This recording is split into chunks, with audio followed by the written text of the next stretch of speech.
నమస్తే welcome to videos news ముందుగా headlines భవిష్యత్తులో చారిత్రాత్మకమైన ఆర్థిక వ్యవస్థ మారబోతుందన్న గవర్నర్ అబ్దుల్ నజీర్ క్వాంటమ్ టెక్నాలజీకి ప్రపంచ కేంద్రంగా రాష్ట్రం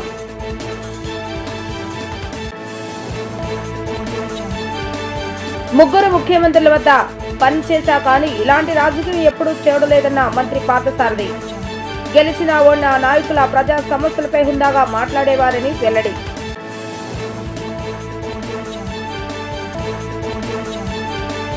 అభివృద్ధిలో ఏపీ దూసుకుపోతుందన్న కేంద్ర మంత్రి రామ్మోహన్ నాయుడు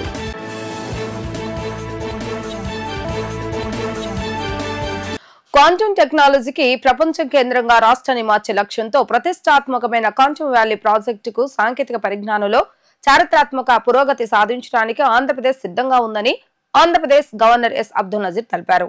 క్వాంటమ్ వ్యాలీ ఆంధ్రప్రదేశ్ ఆర్థిక వ్యవస్థను పునర్నిర్మించి భారతదేశాన్ని ప్రపంచ క్వాంటమ్ మ్యాప్ లో ఉంచుతుందని హామీ ఇస్తుందని ఆయన అన్నారు.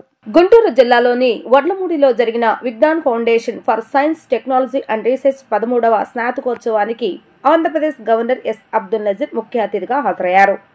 ఈ సందర్భంగా ఆయన మాట్లాడుతూ రాష్ట్ర ప్రభుత్వం అమరావతిని పరిపాలనా రాజధానిగా మాత్రమే కాకుండా సాంకేతిక నైపుణ్యం, డిజిటల్ పాలన, ఆవిష్కరణ ఆధారిత పురోగతికి చిహ్నంగా అభివృద్ధి చెందుతున్న భవిష్యత్ నగరంగా పునర్నిర్మించుకుంటుందని అన్నారు. రాజధాని నగరాన్ని ప్రజల రాజధాని, టెక్ అండ్ నాలెడ్జ్ సిటీగా ఊహించామని చెప్పారు. స్మార్ట్ మౌలిక సదుపాయాల స్థిరత్వం, పౌర కేంద్రీకృత డిజిటల్ సేవల ద్వారా పట్టణ జీవితాన్ని పునర్నిర్మించాలని ఆకాంక్షిస్తున్నామని గవర్నర్ అన్నారు. క్వాంటమ్ టెక్నాలజీకి ప్రపంచ కేంద్రంగా రాష్ట్రాన్ని మార్చే లక్ష్యంతో ప్రతిష్టాత్మకమైన క్వాంటమ్ వ్యాలీ ప్రాజెక్టుతో అత్యాధునిక సాంకేతిక పరిజ్ఞానంలో చారిత్రాత్మక పురోగతి సాధించడానికి ఆంధ్రప్రదేశ్ సిద్ధంగా ఉందన్నారు. స్పష్టమైన రోడ్ మ్యాప్, వ్యూహాత్మక భాగస్వాములతో క్వాంటమ్ వ్యాలీ ఆంధ్రప్రదేశ్ ఆర్థిక వ్యవస్థను పునర్నిర్మించి భారతదేశాన్ని ప్రపంచ క్వాంటమ్ మ్యాప్ లో ఉంచుతుందని హామీ ఇస్తుందని ఆయన అన్నారు. Andhra Pradesh is reimagining Amaravati, the dream capital of the people of the state, not merely as an administrative capital, but as a future city emerging as a symbol of technological excellence, digital governance, and innovation-driven progress. Envisioned as people's capital and a tech and knowledge capital, Amaravati aspires to redefine urban living through smart infrastructure, sustainability, and citizen-centric digital services. Andhra Pradesh is poised to make a historic stride in cutting-edge technology with the ambitious Quantum Valley project aimed at transforming the state into a global hub for quantum technology. This initiative aligns with India's national quantum mission and seeks to position Amaravati as a beacon of innovation like Silicon City. With a clear roadmap, strategic partnerships, and a focus on practical applications, Quantum Valley promises to reshape Andhra Pradesh economy and place India on the global quantum map. The state government is actively driving this transformation through policies that embrace AI-enabled governance, green energy adoption, digital education reforms, and technology-powered public service delivery. In this context, universities hold a pivotal role. Their relevance today extends far beyond traditional education. They are becoming the engines of innovation, research, entrepreneurship, and inclusive development. They are not just knowledge centers, but impact centers. Who are going to be the architects of Amaravati? కూటమి ప్రభుత్వం అందిస్తున్న సంక్షేమం చూసి జగన్ లో frustration పెరిగిపోయి వ్యక్తిగత విమర్శలకు దిగుతున్నాడన్న సమాచార గృహ నిర్మాణ శాఖ మంత్రి కొలుసు పార్థసారథి మండిపడ్డారు. రాష్ట్రంలో వైసీపీ చేస్తున్న రాజకీయాలు, ఆ పార్టీ నేతలు మాట్లాడుతున్న తీరు, వారి విధ్వంసకర విధానాలు చూస్తుంటే రాజకీయ నేతగా చాలా బాధిస్తుందని ఆయన చెప్పారు. టీడీపీ కేంద్ర కార్యాలయంలో నిర్వహించిన విలేకరుల సమావేశంలో మంత్రి కొలుసు పార్థసారథి మాట్లాడుతూ రాజకీయ నేపథ్యం కుటుంబం నుంచి వచ్చిన తనకు 3 దశాబ్దాల అనుభవం ఉందని గుర్తు చేస్తూ 4-5 దశాబ్దాల నుంచి రాజకీయాలను చాలా దగ్గర నుంచి చూస్తున్నానని తెలిపారు. అయితే వైసీపీ నేతల వ్యవహార తీరును తాను ఏనాడు చూడలేదని చెప్పారు. ప్రతిపక్షాలు ప్రభుత్వాన్ని ఎంత ఘాటుగా విమర్శించినా కూడా ఎక్కడ ఎవరు వ్యక్తిగత దూషణలకు పాల్పడలేదని చెప్పారు. నేతలను కించపరిచేలా మాట్లాడటం, అప్రజాస్వామికంగా మాట్లాడడం ఎక్కడా కూడా తాను చూడలేదని అన్నారు. అధికార పక్షాన్ని కించబడటం కోసం అరాచక శక్తులను ప్రోత్సహించడం ఎప్పుడు చూడలేదని అన్నారు. హుందాగా ప్రజాస్వామ్యబద్ధంగా ప్రజా సమస్యలే ప్రాధాన్యంగా పోరాటాలు చేసేవారని చెప్పారు. ఈ రోజు వైసీపీ ఆ పార్టీ అధినేత జగన్ తీరు చూస్తుంటే చాలా బాధేస్తుందని మంత్రి ఆవేదన వ్యక్తం చేశారు. గెలుపోవటంలో సర్వసాధారణం, కానీ గెలిచినా ఓడినా నైతిక రాజకీయాలు చేయాల్సిన బాధ్యత ప్రతి రాజకీయ నేతపై ఉందని అన్నారు.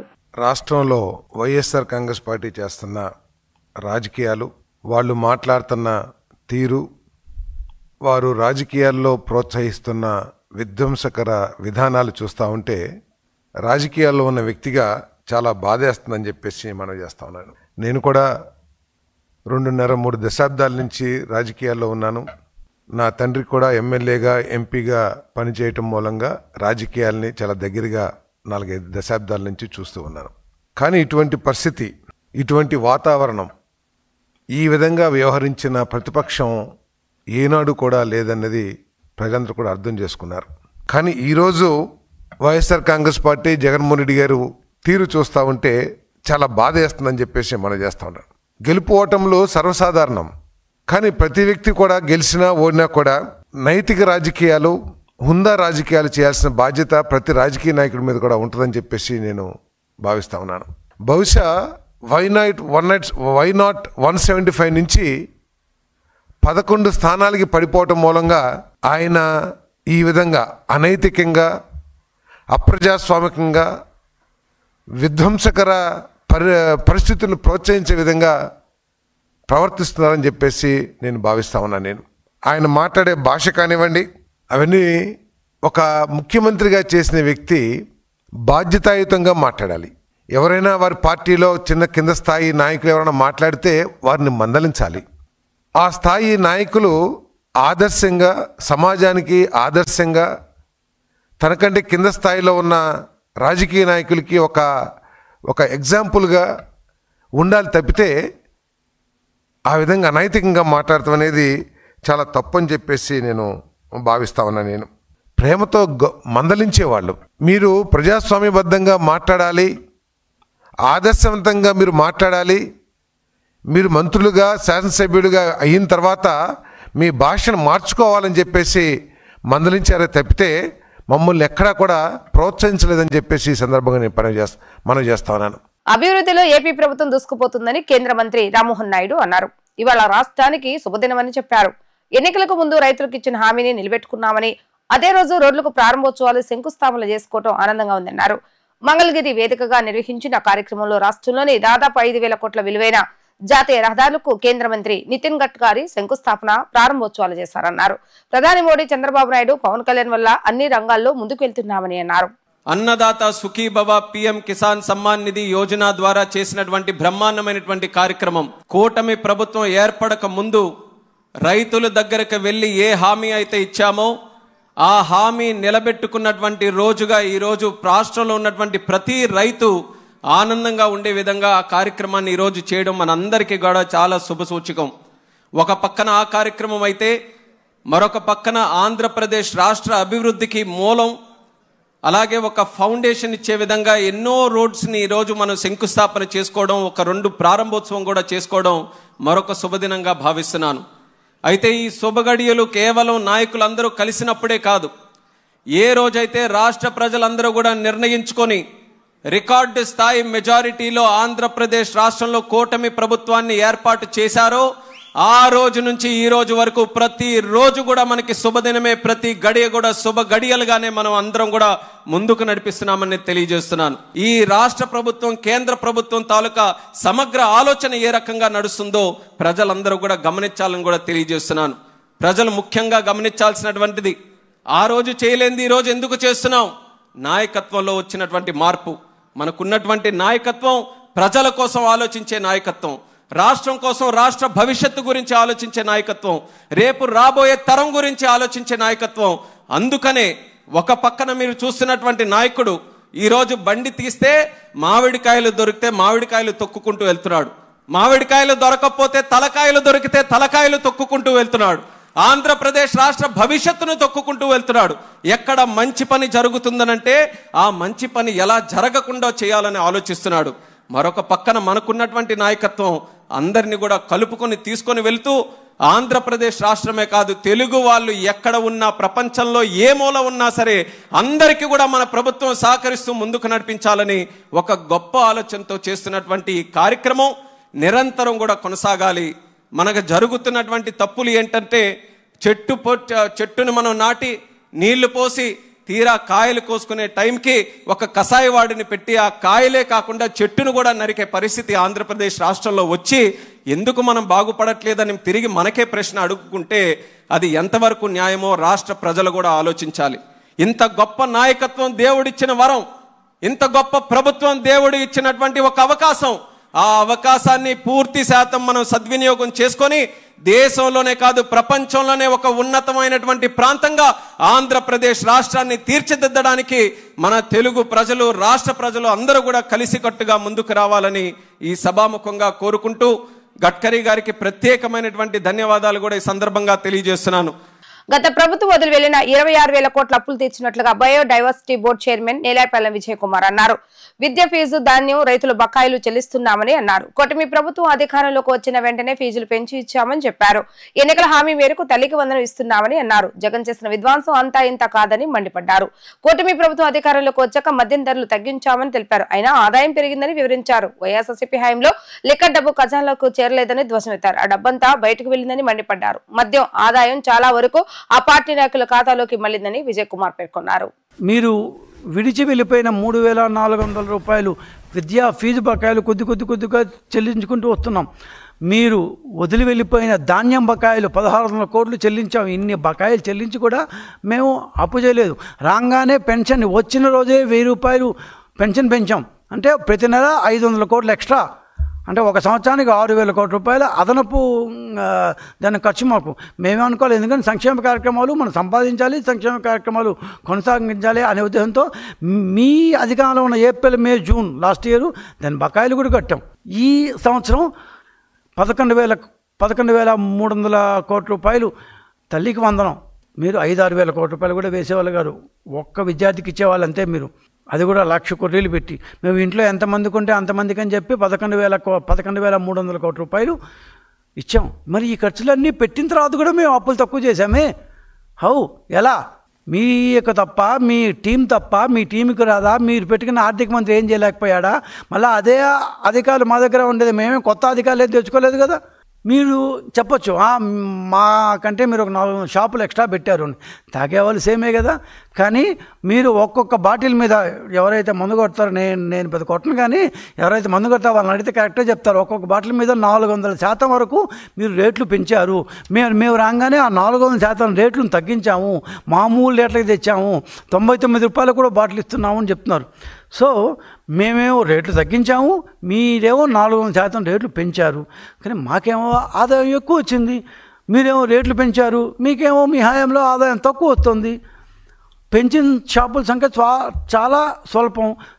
షాపుల్లో తాగేవాళ్ళు వాళ్ళే కదా, కొత్తగా బయట రాష్ట్రాల నుంచి వచ్చేవి మనం ఇది కావట్లేదు కదా.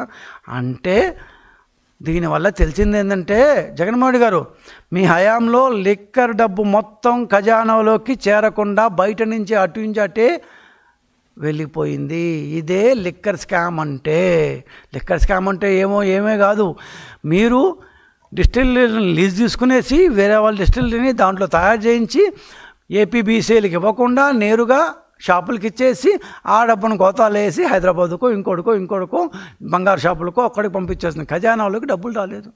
మీరు మాకే ఇంత డబ్బు వచ్చింటే మీ యొక్క దీని ప్రకారం దాదాపు 7,000 కోట్లు వచ్చి ఉండాలి. అంటే మీరు అంత రేట్లు పెట్టారు కాబట్టి మరి ఎందుకు రాలేదంటే డబ్బులు ఖజానాలోకి రాలేదు.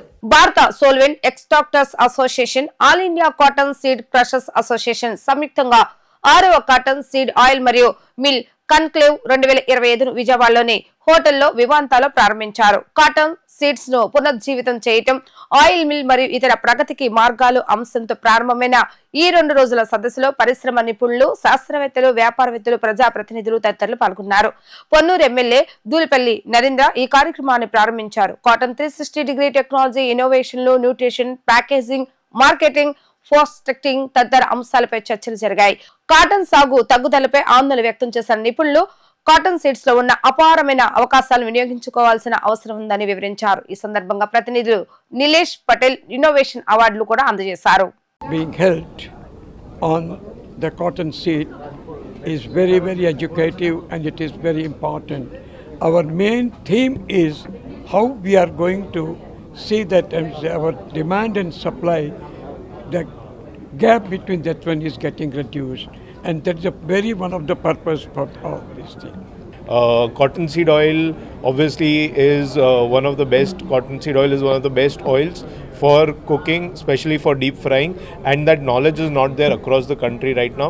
So we as one of the brand leaders are here going from city to city every year and trying to give the knowledge to different parts of the country and trying to explain what are the benefits of cottonseed oil. Our Honorable Prime Minister's vision of being self-sufficient in oil seeds and in oil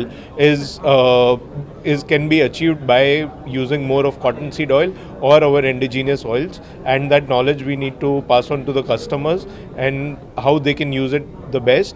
We have done it in Gujarat. It is not very difficult for us to do everywhere else in the country. So we encourage all the cotton producers to market and brand cottonseed oil into their respective territories. And it is a little bit of a 3-4 year waiting game, but once you put in that effort, then you will reap benefits for the rest of the life, and we'll be doing a benefit to the country as well by being self-reliant and using our own oils. ఈ రోజున మనం విజయవాడ నగరంలో cotton seed ఆయిల్కి సంబంధించినటువంటి ఈ conclave జరుపుకోవడం జరుగుతూ ఉంది. ఇది all India cotton seed crushers association Mumbai, అలాగనే solvent extractors association of India Mumbai. మరి ప్రతి సంవత్సరం కూడా ఈ కాంక్లేవ్ వేరే వేరే ప్లేసుల్లో, ఒక సంవత్సరం ఔరంగాబాద్, ఒక సంవత్సరం అహ్మదాబాద్, ఒక సంవత్సరం నాగపూర్ అలాగా జరుపుకోవడం జరుగుతూ ఉంది. అయితే ఈ సంవత్సరం మనం ఈ కాంక్లేవ్ని విజయవాడలో జరపాలని చెప్పి నిశ్చయించుకున్నాం. ఎందుకంటే ముఖ్యంగా ఈ కాటన్ క్రాప్ అనేది, పత్తి పంట అనేది మన ఆంధ్రప్రదేశ్, తెలంగాణ రాష్ట్రాల్లో కూడా బాగా ఎక్కువగా ఉంది. కాబట్టి ఇక్కడ ఉన్నటువంటి ఈ క్రషింగ్ యూనిట్స్ అన్నింటిలో కూడా మరి కాటన్ సీడ్ ఆయిల్ రావటం జరుగుతుంది. అలాగే దీంతోపాటు కాటన్ సీడ్ ఎక్స్ట్రాక్షన్స్ కూడా ఈ ఇండస్ట్రీ ప్రొడ్యూస్ చేయడం జరుగుతూ ఉంది. అందువల్ల మన ఇక్కడ ప్రజలందరికీ కూడా కాటన్ సీడ్ ఆయిల్ మనం వంటకి వాడుకోవచ్చు అనేటువంటి విషయం ఎక్కువ మందికి తెలియదు. అయితే గుజరాత్ లాంటి రాష్ట్రాల్లో కనుక చూస్తే అక్కడ మన వేరుశెనగ నూనె తర్వాత పత్తి గింజల నుంచి వచ్చినటువంటి నూనెనే అక్కడ వంటకి ఎక్కువగా వాడటం జరుగుతూ ఉంది. అందువల్ల ఇక్కడ కూడా, ఎందుకంటే ఈ కాటన్ సీడ్ ఆయిల్ అనేది మరి దాని క్యారెక్టరిస్టిక్స్ కనుక చూస్తే ఇది చాలా మంచి ఆయిల్, ఎడిబుల్ ఆయిల్ అని చెప్పి మరి రీసెర్చ్ అంతా కూడా, సైంటిఫిక్ రీసెర్చ్లో అంతా కూడా తెలిసింది. కాబట్టి ఇక్కడే కాకుండా ప్రపంచం అంతా కూడా ఈ కాటన్ సీడ్ ఆయిల్ అనేది చాలా ప్రీమియం ఆయిల్గా వంటకి వాడటం జరుగుతూ ఉంది.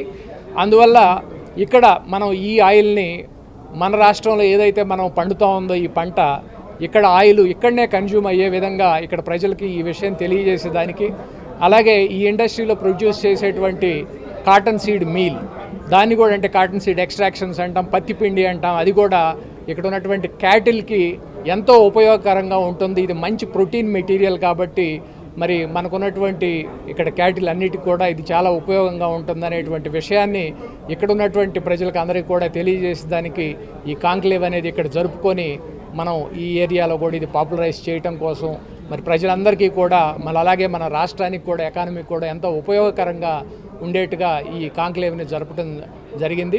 కూటమి ప్రభుత్వం అమలు చేస్తున్న సూపర్ 6 పథకాల అమలు చూసి వైసీపీ నేతలు ఓర్వలేక ఆత్మహత్య చేసుకునే స్థాయికి దిగజారుతున్నారని ఏపీ లీడ్ క్యాప్ చైర్మన్ పిల్లి మాణిక్యరావు ఎద్దేవా చేశారు. ఎన్నికల సమయంలో ఇచ్చిన హామీ ప్రకారం కూటమి ప్రభుత్వం ఏడాదిలోపే సూపర్ 6 పథకాలను అమలు చేస్తుందని, ఈ పథకాలతో రాష్ట్ర ప్రజలు సంతోషంగా ఉన్నారని అన్నారు. అయితే వైసీపీ నాయకులు మాత్రం అసూయతో మీడియా ముందుకు వచ్చి తప్పుడు ప్రచారం చేస్తున్నారని దుయ్యబట్టారు. జగన్మోహన్ రెడ్డి 5 ఏళ్ల పాలనలో రాష్ట్ర అభివృద్ధికి ఎలాంటి చర్యలు తీసుకోలేదు. రాష్ట్ర ఆర్థిక స్థితి ఎలా ఉన్నప్పటికీ చంద్రబాబు నాయుడు సంక్షేమ పథకాలను అమలు చేస్తున్నారని అన్నారు. సూపర్ 6 అమలు చేస్తామని ఏదైతే మాటిచ్చారో ఈరోజు కూటమి ప్రభుత్వం సంవత్సరం లోపే దాదాపు 14 నెలలు కావస్తా ఉంది.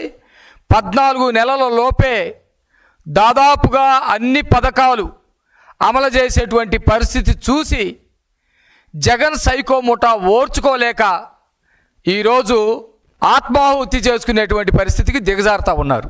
ఆత్మవంచన చేసుకునేటువంటి పరిస్థితికి దిగజారుతూ ఉన్నారు. రాష్ట్ర ప్రజలు గమనిస్తున్నారే అనే ఏమాత్రం సోయ లేకుండా ఒక పక్కన రాష్ట్ర ప్రజలు ఈ సూపర్ 6 పథకాలన్నీ అనుభవిస్తున్నారని కొంచెం కూడా జ్ఞానం లేకుండా మీడియా ముందుకొచ్చి అబద్ధపు కారు కోతలు కోస్తూ ఉన్నటువంటి పరిస్థితి ఉంది. చంద్రబాబు నాయుడు గారు ఆ రోజు చెప్పారు, జగన్మోహన్ రెడ్డి రాష్ట్రాన్ని అగ్నిగుండంలా మార్చేశాడు, రాష్ట్ర అభివృద్ధిని విధ్వంసం చేశాడు, ఇచ్చినటువంటి ఒక్క పథకం కూడా అమలు చేయకపోగా అబద్ధాలని వల్లిస్తూ ఉన్నాడు. కూటమి ప్రభుత్వం కనుక అధికారంలోకి వస్తే సూపర్ 6 పథకాలని అమలు చేస్తాం, రాష్ట్ర ఆర్థిక పరిస్థితి ఏ విధంగా ఉన్నా కూడా ప్రజలందరికీ సంక్షేమ పథకాలు అందిస్తామని చెప్పటం జరిగింది. చెప్పిన దాని ప్రకారమే ఇప్పటికే అనేకమైనటువంటి పథకాలని అమలు చేస్తూ ఉన్నారు. మేము గనక అధికారంలోకి వస్తే 4,000 రూపాయలు పెన్షన్ ఇస్తామని ఆ రోజు చంద్రబాబు నాయుడు గారు ప్రకటించారు. ప్రకటించిన దాని ప్రకారమే అధికారంలోకి వచ్చిన మొదటి నెల నుండే 4,000 రూపాయలు పెన్షన్ ఇస్తా ఉన్నాడు. అది కూడా కాక ఎప్పుడైతే ప్రకటించారో ప్రకటించినటువంటి 3 నెలలు కూడా కలిపి 4,000 రూపాయల చొప్పున ఇచ్చినటువంటి ఘనత ఈ కూటమి ప్రభుత్వాన్ని. ఎక్కడా కూడా ఒక్క మాటలో కూడా తేడా లేదు. చాలా స్పష్టమైనటువంటి హామీ. 4,000 ఇస్తాము, అధికారంలోకి వస్తే పెన్షన్ అన్నారు, 4,000 రూపాయలు ఇవ్వటం జరిగింది. వికలాంగులకి 6,000 అన్నాము, 6,000 ఇవ్వటం జరిగింది. ఎవరైతే బెడ్కే పరిమితమైనటువంటి వికలాంగులు ఉంటారో వాళ్ళకి 15,000 రూపాయలు అన్నాము, 15,000 రూపాయలు ఇస్తా ఉన్నటువంటి పరిస్థితి. గతంలో జగన్మోహన్ రెడ్డి అధికారంలోకి వస్తానే విధ్వంసం అయినటువంటి పరిపాలన మనం చూసాం. అన్నా క్యాంటీన్లు పేదలకి తిండి పెట్టేటువంటి అవి అక్షయ పాత్రలు, అలాంటి వాటిని ఏ మాత్రం కూడా జాలి దయ లేకుండా పేదవాడు కంచాన్ని కాలుతో కొట్టినట్టుగా కొట్టేసి రాష్ట్ర వ్యాప్తంగా అన్నా క్యాంటీన్లు మొత్తాన్ని కూడా మూయించేసినటువంటి పరిస్థితి మనం చూసాం. ఉద్యోగ కల్పన గురించి, పేదలకి సూపర్ 6 పథకాల గురించి పక్కాగా ప్లాన్ తోటి ఈరోజు కూటమి ప్రభుత్వం చంద్రబాబు నాయుడు గారి నాయకత్వంలో ముందుకెళ్తా ఉంటే ఓర్చుకోలేక మాట్లాడుతూ ఉన్నారు. డైరెక్టర్ ఆఫ్ స్కూల్ ఎడ్యుకేషన్ విడుదల చేస్తున్నటువంటి జీవోను వెనక్కి తీసుకోవాలని, విద్యార్థులు ఎక్కడ ఉంటే అక్కడికి విద్యార్థి సంఘాల నాయకులు వెళ్తారని ఏఐఎస్ఎఫ్ రాష్ట్ర ఉపాధ్యక్షులు సాయి కుమార్ తెలిపారు. పాఠశాలలోకి విద్యార్థుల యొక్క తల్లిదండ్రులను మరియు స్కూల్ మేనేజ్మెంట్ కమిటీ సభ్యులు తప్పనించి ఇంకా ఎవరు కూడా లోపలికి అనుమతించవద్దని డైరెక్టర్ ఆఫ్ స్కూల్ ఎడ్యుకేషన్ విడుదల చేసినటువంటి జీవోను వెనుకకు తీసుకోవాలని తెలియపరిచారు. మెగా పేరెంట్స్ మీట్ పేరుతో పాఠశాలలో కేంద్రంగా మార్చుకుంటున్నారే కానీ ఆ సమావేశాల్లో విద్యార్థులు ఎదుర్కొంటున్న సమస్యలను వ్యక్తపరిచినట్టుకి ఏమైనా పరిష్కరించారని ప్రశ్నించారు. ఈరోజు director of school education board నుంచి తీసుకున్నటువంటి నిర్ణయాన్ని జీవో రూపంలో విడుదల చేశారు. దీన్ని ఏఐఎస్ఎఫ్ తీవ్రంగా వ్యతిరేకిస్తున్నాం. ఈ జీవో ఒక సారాంశం పాఠశాలల్లోకి విద్యార్థుల యొక్క తల్లిదండ్రుల మళ్ళాక స్కూల్ మేనేజ్మెంట్ కమిటీ యొక్క సభ్యులు తప్ప నుంచి వేరెవ్వరు కూడా పాఠశాలలోకి అడుగుపెట్టడానికి ప్రవేశించడానికి సంఘాలు కావచ్చు, ఆర్గనైజేషన్స్ కావచ్చు, పొలిటికల్ పార్టీస్ కావచ్చు అని చెప్పి మెన్షన్ చేసి విడుదల చేసిన జీవోని వెనక్కి తీసుకోవాలని చెప్పి కూడా ఏఐఎస్ఎఫ్ ఈ సందర్భంగా పాఠశాల యొక్క డైరెక్టర్ని కూడా డిమాండ్ చేస్తున్నాం.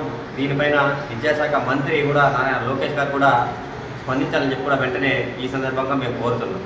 ఎందుకంటే విద్యార్థులు ఎదుర్కొన్న సమస్యలను అక్కడికి ఎక్కడ విద్యార్థులు ఉంటే అక్కడికి ఏఐఎస్ఎఫ్ నాయకత్వం వెళ్తారు. అదేవిధంగా వివిధ వామపక్ష విద్యార్థి సంఘాల నాయకులందరూ కూడా వెళ్ళి సందర్శించి విద్యార్థులతో సంభాషించి వారి ఎదుర్కొన్న సమస్యలు తెలుసుకొని ఆ సమస్యల యొక్క పరిష్కారానికి ఈ యొక్క ఉన్నత అధికారం నాయకత్వం పైన కావచ్చు, పాఠశాలలో యాజమాన్యాలపైన కావచ్చు, ఉన్నత విద్యాశాఖ అధికారులపైన, విద్యాశాఖ మంత్రి పైన ప్రశ్నిస్తూ వారి పైన పోరాటం చేసి ఎన్నో విధాలుగా ఎన్నో సమస్యలపైన పరిష్కారం చేసినటువంటి చరిత్ర కలిగినటువంటి ఏఐఎస్ఎఫ్కి ఉంది.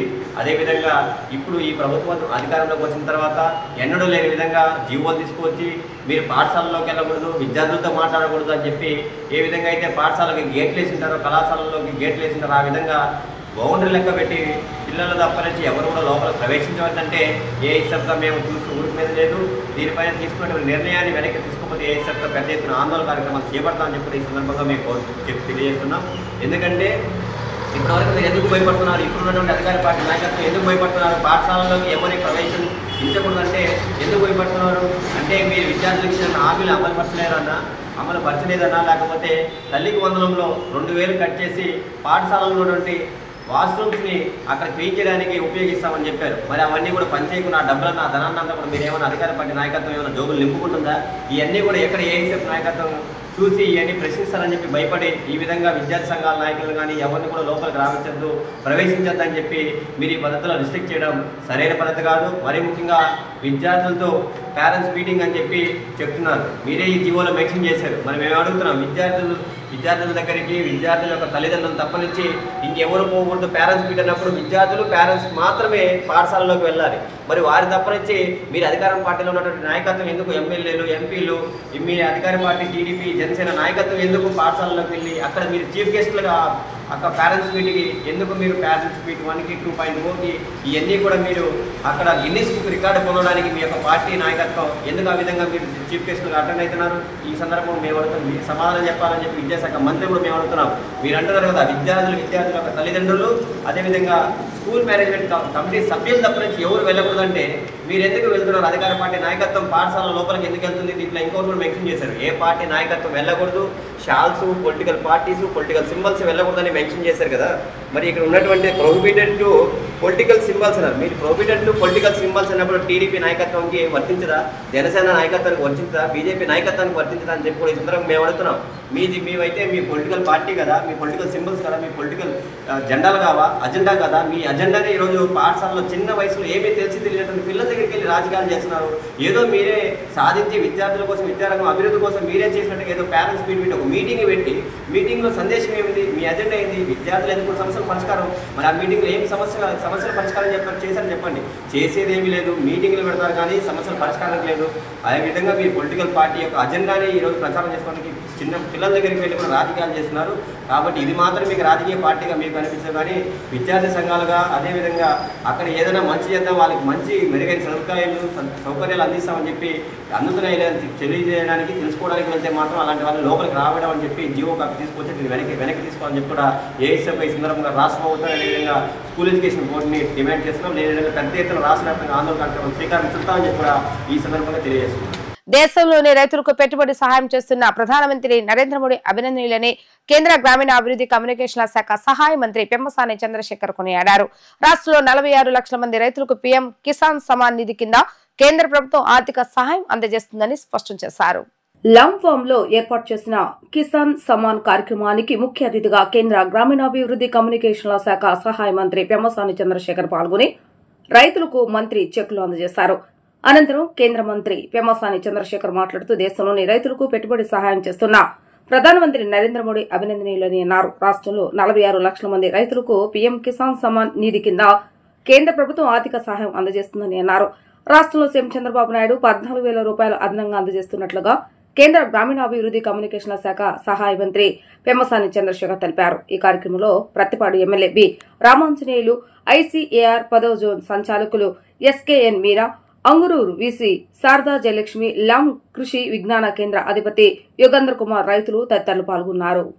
అదే 30 నుంచి 45 వేలలో 50 వేలలో అయ్యేటువంటి ఖర్చు ఏదైతే ఉందో ఆ ఖర్చులో 20,000 రూపాయలు ఈరోజు కేంద్ర రాష్ట్ర ప్రభుత్వాలు రెండు కూడా కల్పించేటువంటి పరిస్థితి. అంటే అరౌండ్ 50% సబ్సిడీ 46 లక్షల మంది రైతులకు రాష్ట్రంపై ఎంత ఆర్థిక భారం ఉన్నా కూడా ఇస్తున్నటువంటి ఒకటి శ్రీ నరేంద్ర మోదీ గారికి, 2 మాన్యశ్రీ శ్రీ నారా చంద్రబాబు నాయుడు గారికి, పవన్ కళ్యాణ్ గారికి అందరికీ కూడా ఒక్కసారి మీరందరూ చప్పట్లతో కరతాల ధ్వనులతో వినిపించారు. మొదటిగా మాట్లాడుకుంటే నరేంద్ర మోదీ గారు రైతుల గురించి ఈ 2000 రూపాయలు ప్రతి 3-4 నెలలకి ఇవ్వటం అనేది ఒక గొప్ప ఆలోచన. 2019 నుంచే మొదలుపెట్టారు. ఇవే కాకుండా కేంద్ర ప్రభుత్వం ఎప్పటికప్పుడు రైతుల గురించి ఎన్నో అద్భుతమైనటువంటి ఆలోచనలు చరిత్రలో ఎవరూ చేయలేంతగా ఈ కేవీకేలు తీసుకురావటం కానీ, ఈ కేవీకేల్లో అంటే ఇక్కడ ఇంకా మనం సరిగా వాడటం కానీ ఆంధ్రప్రదేశ్లో వేరే రాష్ట్రాల్లో ఒక్కొక్క ఎంపీ కేవలం కేవీకేల మీద గెలిచిన ఎంపీలు ఉన్నారు. అంటే అంత అద్భుతంగా కేవీకేలు అక్కడ ప్రజలు ఉపయోగించుకుంటా ఉన్నారు. వార్తలు ముగించే ముందు హెడ్లైన్స్ మరొకసారి. భవిష్యత్తులో చారిత్రాత్మకమైన ఆర్థిక వ్యవస్థ మారబోతుందన్న గవర్నర్ అబ్దుల్ నజీర్. క్వాంటమ్ టెక్నాలజీకి ప్రపంచ కేంద్రంగా రాష్ట్రం.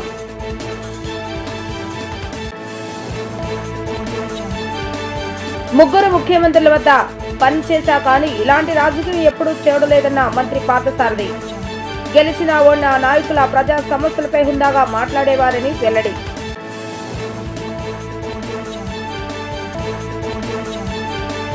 అభివృద్ధిలో ఏపీ దూసుకుపోతుందన్న కేంద్ర మంత్రి రామ్మోహన్ నాయుడు.